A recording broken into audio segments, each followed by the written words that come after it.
7h47. Et on va parler des professeurs des collèges et des lycées qui préparent leur manif, Aurélie. Une manifestation contre la réforme du collège et du lycée. Bonjour Gwenaëlle Lepé. Bonjour. Secrétaire académique du syndicat enseignants SNES-FSU. C'est quoi le problème de cette réforme Blanquer ? Alors la réforme Blanquer, c'est avant tout des suppressions de postes. Il ne faut pas l'oublier. Le gouvernement a annoncé 50 000 emplois de fonctionnaires en moins d'ici 2022. Ce sera particulièrement le cas à l'Éducation nationale. Et la rentrée 2019 se prépare avec moins 2650 postes d'enseignants.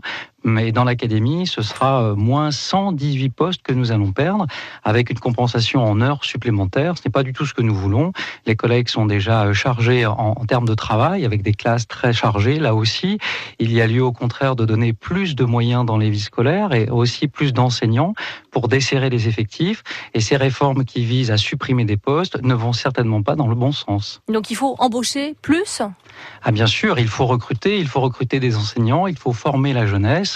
Ce qui se joue actuellement sur la réforme du lycée, plus particulièrement, c'est bien une diminution des heures de cours, une réorganisation des enseignements pour faire finalement que moins d'élèves accèdent au bac, moins d'élèves aussi accèdent aux études supérieures. Ce sera un coût moindre pour l'État, mais ce sera un coût social très important dans les années à venir. En tout cas, cette réforme Blanquer, c'est quoi ? C'est de faire disparaître les filières S, ES et L avec un tronc commun à la place et plein d'options, c'est ça ?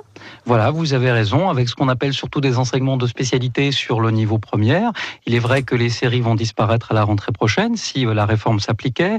Nous savons que les séries ont le mérite en tout cas de donner des repères aux élèves, de donner des repères aux familles. Et surtout, c'est un engagement pour l'État à financer dans chacun des lycées des classes de séries littéraires, sciences économiques et sociales ou scientifiques, là où les enseignements de spécialité qui prendront la place à la rentrée prochaine ne sont pas garantis d'une part dans chacun des établissements. C'est la fameuse carte des enseignements de spécialité qui mobilise tant les établissements. Ça voudrait dire que je ne pourrais pas faire maths partout dans tous les lycées ? Alors, les maths, effectivement, seront présents dans tous les établissements, mais d'autres enseignements de spécialité qui devraient être proposés ne le seront pas partout. Le lycée de l'Artheloire était en grève hier, c'était aussi Douarnenez la semaine dernière. C'est quoi ces enseignements qui pourraient ne pas être partout et qui sont importants ? Alors, les enseignements de spécialité qui sont proposés, c'est par exemple le latin, c'est aussi les nouveaux enseignements autour du numérique. Ces enseignements ne seront pas dispensés dans tous les établissements, là où le ministre dit justement que les élèves auront le choix dans une carte, mais cette carte, elle sera très limitée. Mais le latin, il n'y en a pas partout non plus. Alors, les latins, il n'y en a pas partout, mais lorsque les options sont financées, elles le sont financées complètement. Actuellement, ces enseignements ne seront pas forcément ouverts dans tous les établissements et pas financés non plus, puisque le rectorat les finance à hauteur de 35 élèves par groupe, et il faut être vraiment en dehors de la réalité pour croire que les élèves vont se répartir exactement par multiple de 35 sur l'ensemble des enseignements qui seront proposés. Il y aura forcément des groupes qui ne pourront pas être ouverts ou des dédoublements qui ne seront pas assurés pour financer quelques groupes supplémentaires. Donc des pertes d'enseignement de spécialité, faute d'élèves, c'est ça ?